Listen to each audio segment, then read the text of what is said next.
Olá pessoal, tudo bem? Vamos lá então, né? Começarmos mais um semestre juntos. Dessa vez eu vou trabalhar História da Filosofia Contemporânea junto com vocês, né? Alguns já me conhecem, nós trabalhamos juntos EBOP e também outras disciplinas que eu já trabalhei em outros módulos, né? Em filosofia, né? Então alguns já me conhecem da filosofia em outras disciplinas. Mas hoje, nesse semestre, nós damos nosso pontapé inicial em História da Filosofia Contemporânea. Nós vamos trabalhar com vários filósofos que são abordados, de certa maneira, são muitas vezes aqueles que vocês tomam maior conhecimento por serem em um período mais próximos a nós. Gente, antes de começar, né, a nossa disciplina especificamente, hoje nós vamos falar sobre a virada da filosofia, né, no século XIX, ou seja, a filosofia nessa virada de chave, né, do século XIX. Eu vou então me apresentar rapidamente para vocês. Eu acho que como eu costumo dizer, os títulos são importantes, sim, são importantes. Mas ser professor é uma construção de conhecimento. E como a gente trabalha na educação, existe algo chamado de formação continuada, né? Na educação nós trabalhamos com essa temática, e a formação continuada quer dizer justamente o quê? Que um professor deve se manter atualizado e estudando sempre, né? Sobre o risco de cair, né, no obsoleto e automaticamente ficar com aulas chatas e enfadonhas. Então, comecei, né, a minha trajetória ainda no colégio agrícola, né, aqui em Pelotas. Minha família, era uma tradição, vamos dizer assim, da família estudar no colégio agrícola, e eu não fugi essa tradição. Entretanto, não tinha muitas habilidades, né, com os números, e isso me fez com que eu não nem cogitasse agronomia. E, embora gostasse da biologia, mas a veterinária também embora, apesar de amar animais, mas a veterinária não estava no meu catálogo de opções. Então, por gostar sempre muito da área das ciências humanas, mas nunca me imaginei enquanto professora de filosofia. Vejam só vocês, né? Eu sempre gostei muito da área das humanas e tive pouquíssimo contato com filosofia no ensino médio. Tive mais na área das humanas com a história, né, vamos dizer assim, mais da linguística ali do português. E a minha primeira opção foi o curso de Direito, né, que tenho ainda tios e primos que são formados em Direito. Mas por esses caminhos da vida, né, que nós não sabemos a que nos levam, eu acabei indo cursar disciplinas na filosofia que eu poderia eliminar no direito. E o que aconteceu?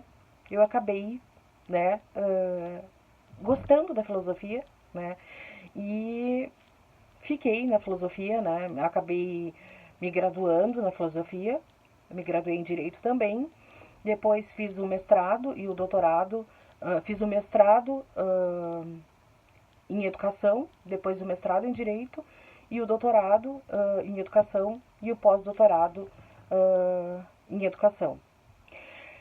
Com isso, rapidamente eu me apresento para vocês, né, e passo então a falar para vocês sobre pontos que para mim são fundamentais e essenciais para o bom andamento do nosso semestre. Eu não poderia começar falando sobre a filosofia na virada do século XIX sem antes apresentar para vocês essa disciplina. Então, já compartilhem com os colegas de vocês, né, aqueles que ainda não tiverem assistido esse vídeo.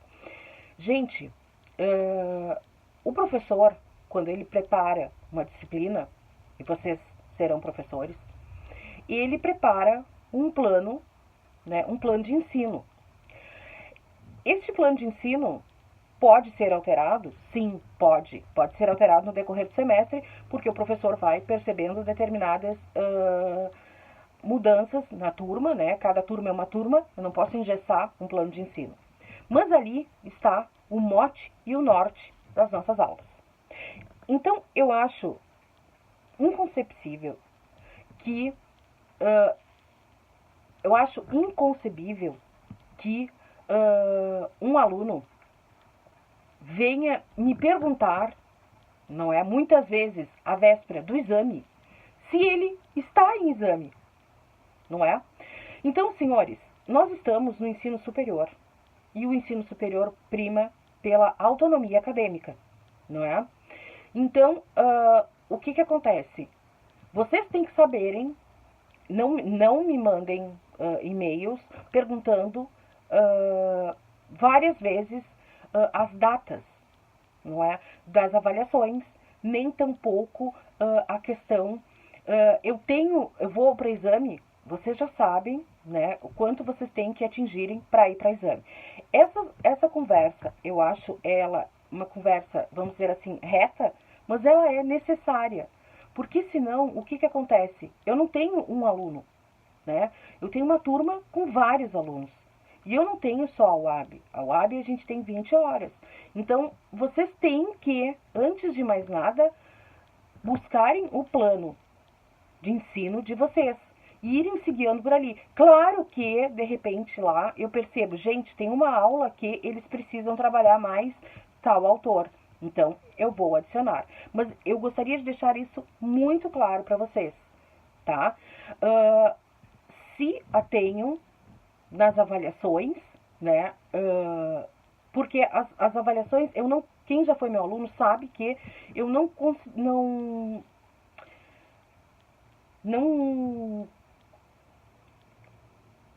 costumo ser uma professora com avaliações esdrúxulas, com questionamentos, vamos dizer assim, eu não gosto desse terrorismo. Isso não faz parte do meu repertório, tá?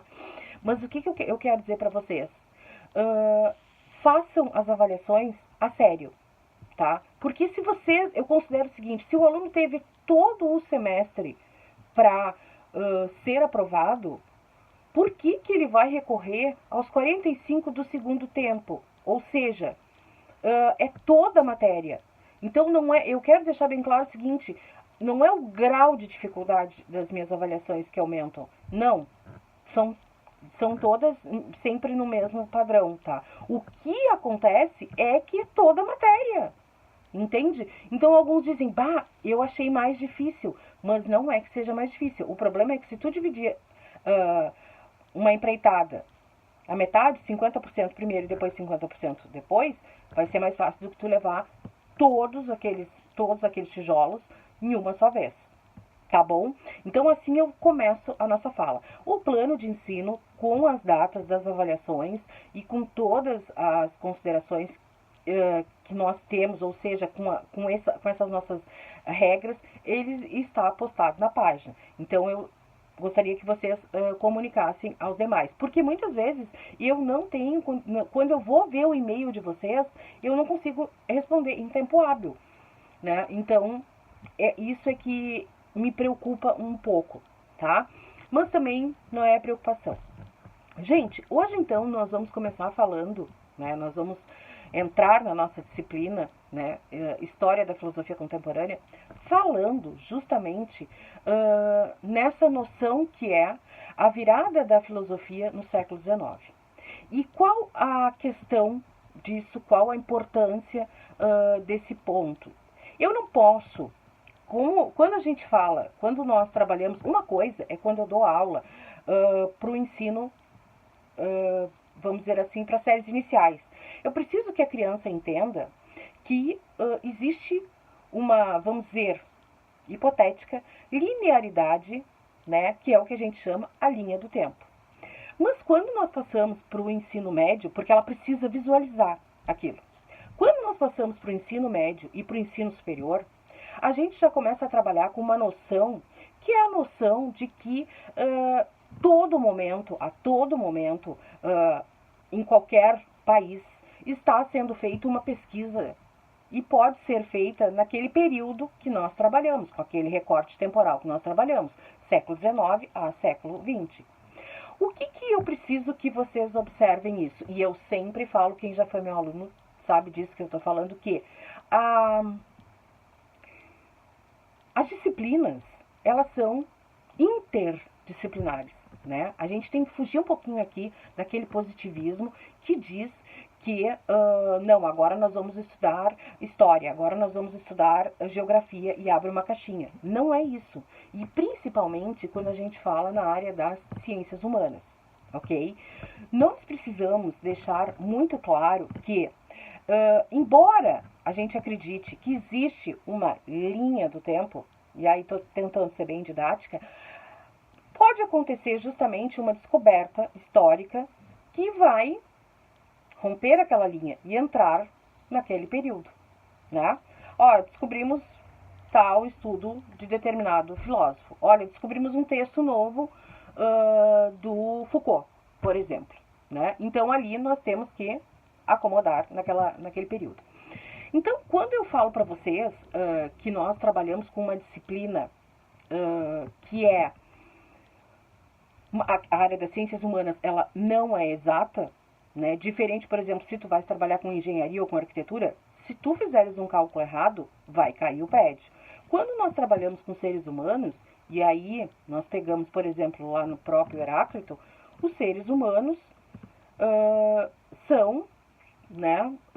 sofrem transformações, não é? O pensamento sofre transformação. E essas transformações nossas, elas são resultados de processos históricos, né? Nós sabemos disso, que nós não somos assim encaixados, né? Nós não somos engessados. Quando eu falo isso, o mais interessante disso é que para chegar na filosofia contemporânea, eu tenho que dar um pulinho lá no final da filosofia, justamente no século XIX, tá? Por quê? Porque esses filósofos daquele período vão influenciar fortemente, e em especial quando eu falo na figura do Kant, tá? E da figura do Rousseau. O Kant, né, com a questão da moral, da ética, né, do imperativo categórico, e o Rousseau com a questão dos estudos sobre o Estado. E aqui eu falo Estado com letra maiúscula. E qual a importância que nós temos que levar desses estudos deles, né, para começar, para fazer essa introdução e para fazer essa girada de chave na filosofia na virada do século XIX? É justamente que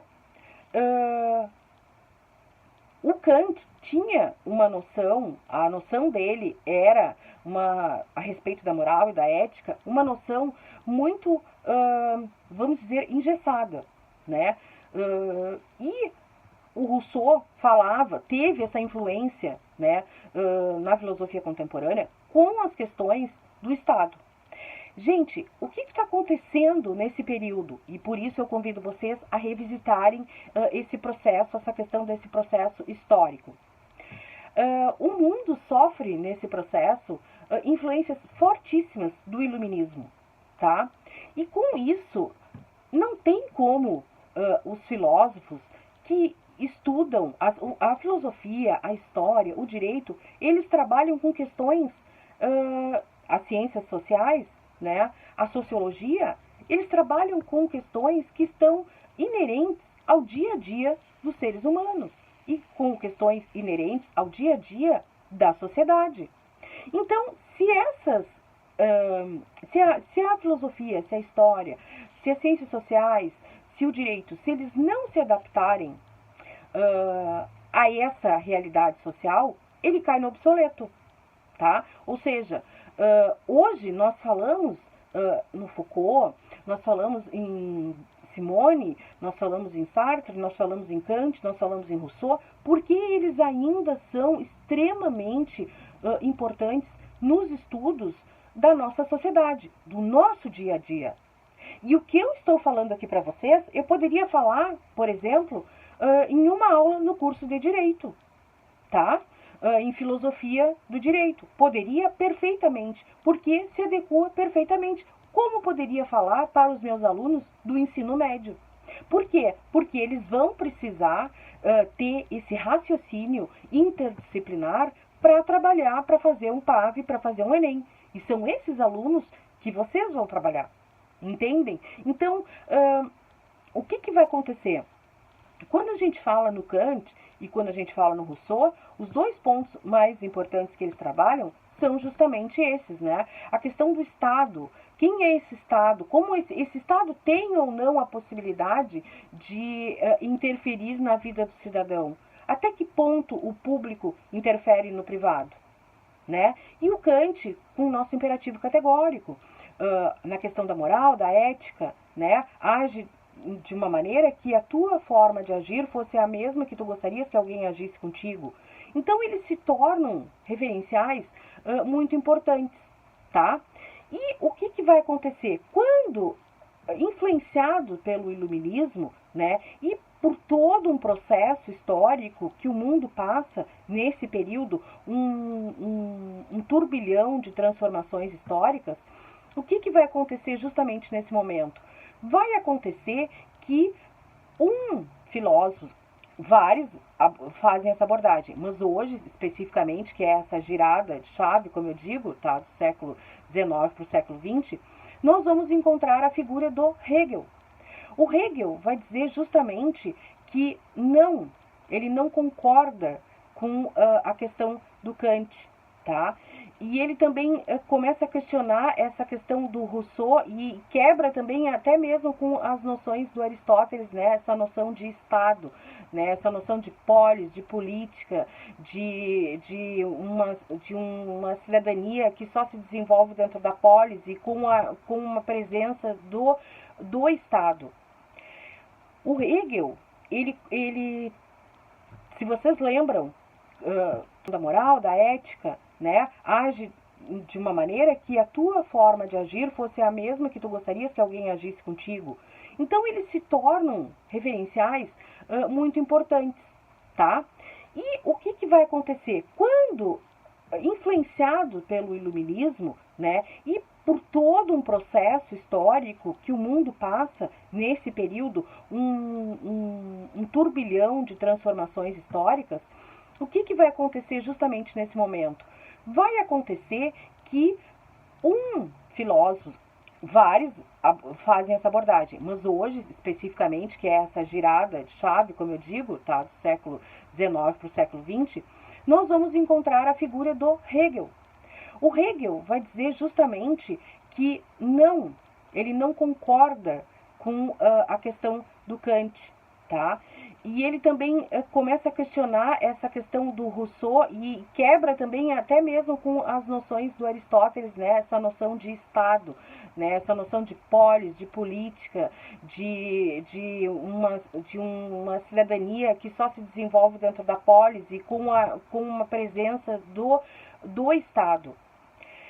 O Hegel, ele se vocês lembram, quem trabalhou comigo na outra disciplina, o Hegel trabalha com uma noção de dialética, né? E essa noção de dialética para ele, que ele trabalha com essa noção de campo, né? Onde dois campos, onde a gente tem a tese, a síntese e a tese em conflito, a tese e a antítese em conflito, elas vão ter a síntese. Desculpa, gente.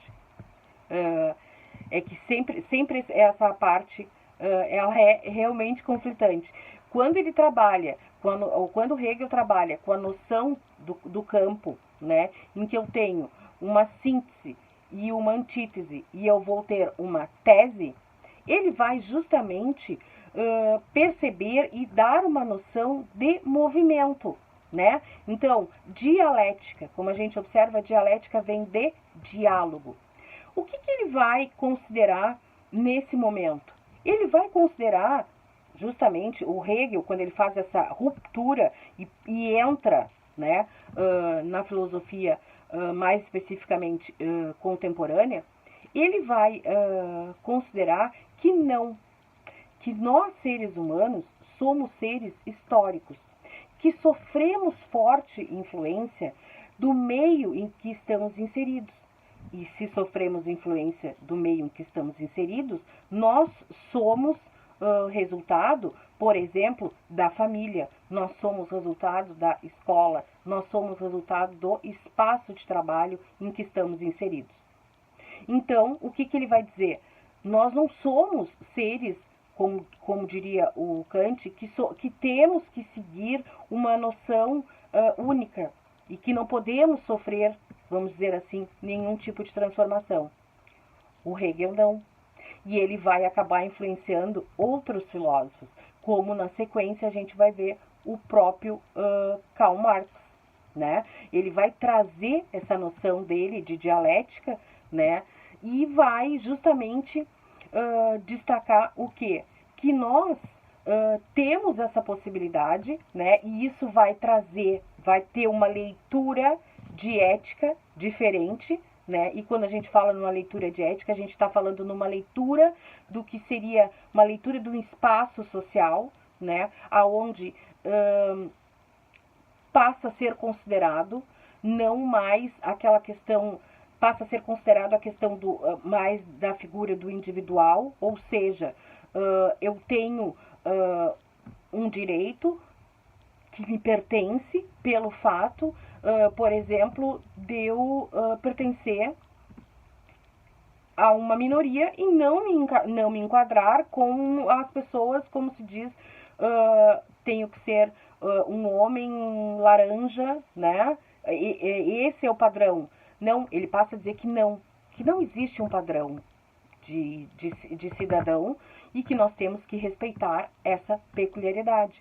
É claro que eu poderia ficar aqui citando inúmeros filósofos que também trabalharam com esse período e que vão trazer depois, né, no decorrer do nosso trabalho, vão trazer justamente o que? Essa noção de que nós temos que considerar não mais única e exclusivamente o todo. O todo é importante, é claro que é importante, né? Nós não podemos dizer em uma sala de aula que, bom, todos os alunos são iguais, todos os alunos são uniformizados, né? Como antigamente a gente via, né? E existe um padrão. Gente, a gente sabe que não, hoje, e as ideias que nós temos hoje, elas são extremamente, vamos dizer assim, influenciadas, né, por essa batida dessa virada de chave, né, que passa do século XIX para o século XX e para a filosofia contemporânea, que é justamente o que? Eles vão considerar que não, que nós temos que considerar que existem pessoas diferentes em um mesmo espaço e que aquele espaço vai ter que funcionar de uma maneira que contribua para todos, que todos se desenvolvam ali. Quando eu falo espaço, eu pego, por exemplo, uma sala de aula, eu estou trazendo o exemplo do quê? Eu estou trazendo o exemplo do Estado, né? Então, quando eu falo no direito das crianças, né, no Estatuto da Criança e do Adolescente, ou quando eu falo do Estatuto do Idoso, eu estou falando do quê? De períodos da vida do cidadão, né? E aí eu não estou nem pegando a questão de sexo, né? Sexo feminino ou masculino, mas peculiaridades que essas pessoas têm que serem protegidas. E aí, se a gente para pensar, a gente vai ver o quê? Num período do mercantilismo, né? Em que o surgimento da máquina a vapor, aquela coisa toda, que as crianças trabalhavam em indústrias têxteis, né, independente da idade, né? E hoje a gente percebe que não, isso não é mais possível. Por quê? Porque lugar de criança é na escola. Ela tem que crescer, ela tem que se desenvolver enquanto cidadão e não ser uma mão de obra, vamos dizer assim, barata. Eu vou sempre fazendo essas relações, né, da teoria com a prática. Então, quando a gente vê isso, quando a gente começa a observar isso, é justamente isso que o Hegel diz quando ele faz essa ruptura, começa essa ruptura com o Kant e também com Rousseau e também, consequentemente, com Aristóteles lá atrás. Ele diz, não, só um pouquinho, a coisa não funciona assim. Nós somos seres históricos e como seres históricos e como seres dialéticos, né, nós sofremos uma influência muito importante daquele meio em que nós estamos. Então, se sofremos influência do meio em que estamos, esse meio também tem que se adequar um pouco a perceber a peculiaridade de cada um, tá? Então,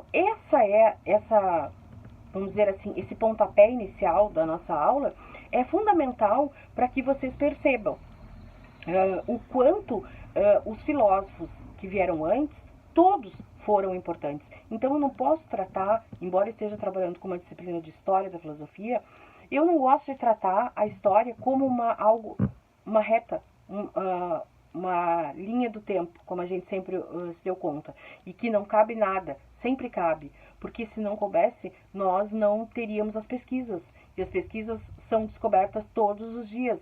Todos os dias nós temos uma atividade nova. Então nós temos é como se essa minha linha do tempo, ela tivesse uma possibilidade de uma flexibilidade, tá? Por quê? Porque aqui podem entrar novas descobertas históricas, filosóficas, sociológicas, interdisciplinares, porque daqui a pouco eu descubro algo em um país sobre a história da filosofia, né? Então, por isso eu não tenho essa possibilidade de trabalhar com uma história engessada, tá? Com uma história da filosofia contemporânea, vamos dizer assim, engessada.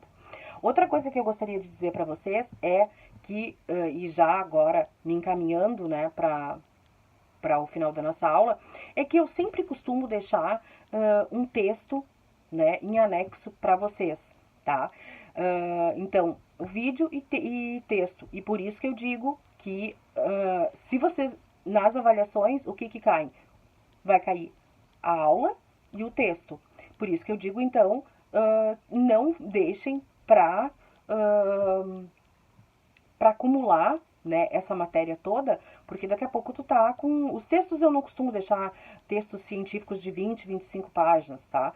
Mas não são textos assim, então, não são resumos, vamos dizer assim, tá? São textos científicos, afinal de contas, vocês estão no ensino superior e vocês têm que trabalhar com isso. Então, não deixem acumular, porque senão depois se torna... Vocês não vão achar da onde está extraída aquela pergunta e aí se torna mais difícil, né? Conseguir vencer, é uma corrida contra o tempo. E o conhecimento não se faz assim. Ele leva um certo tempo para sedimentar e funcionar. Pessoal, com isso eu agradeço a vocês, tá bom? Vou deixar com vocês o meu e-mail, qualquer questão que sejam, qualquer dificuldade, tá? Mas já comunico a vocês, se alinhem, né? Alinhem os estudos de vocês desde o começo, para não ter problema de ficar matéria acumulada, enfim, tá? E vamos, até porque espero que esse semestre nós não tenhamos problema nenhum, né? Questão de tempo, de chuva, de inundação, enfim. Mas como eu acabo de dizer, nós somos seres históricos e isso influencia diretamente. Então, ficamos também um pouco à mercê do que a natureza, de certa maneira, vai... E a história, né, porque nós estamos fazendo história, todo dia nós participamos dessa história, nos surpreende, tá bom? Deixar para vocês, então, um abraço, um bom descanso, espero que consigam se localizar bem nessa disciplina, tá? E tudo transcorrerá bem. Eu sei que transcorrerá bem e a gente vai vencer mais um semestre e logo, logo vocês já estão aí, né, com os desafios da vida profissional de ser professor. Tá bom? Um forte abraço para vocês aí e nos vemos então na nossa próxima aula. Não deixem de se orientar quanto às datas das avaliações, se é online ou presencial, no nosso plano de ensino. Tá bom? Um abraço para vocês, tudo de bom.